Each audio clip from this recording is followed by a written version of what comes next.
Hello دوستو، السلام علیکم۔ جگنو نیوز نیٹ ورک میں خوش آمدید۔ دوستو، افواج Pakistan chairman joint chief of staff committee اور سروسز چیف نے لانس نائک محمد محفوظ شہید نشان حیدر کے 52ویں یوم شہادت کے موقع پر انہیں خراج عقیدت پیش کیا ہے۔ ISPR کی جانب سے جاری بیان کے مطابق پاک بھارت جنگ 1971 کے دوران واگا بارڈر پر لانس نائک محمد محفوظ شہید نے انتہائی بہادری کا مظاہرہ کرتے ہوئے بلا خوف و خطر دشمن کی توپوں کو خاموش کرایا۔ زخموں سے بے نیاز لانس نائک محفوظ شہید نے آگے لپک کر بھارتی مشین گنز کا گلا دبوچ کر اسے موت کے گھاٹ اتارا۔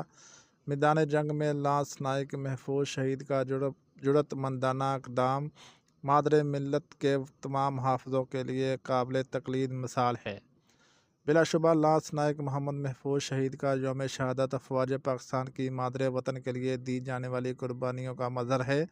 پاکستان کے یہ درخشندہ ستارے جنہوں نے ملک کی آبرو کے لیے اپنی جان نچھاور کی، بلا شبہ عزت و تکریم کے مستحق ہیں۔ ISPR کا کہنا ہے کہ پوری قوم کو اپنے بہادر سپوتوں پر فخر ہے۔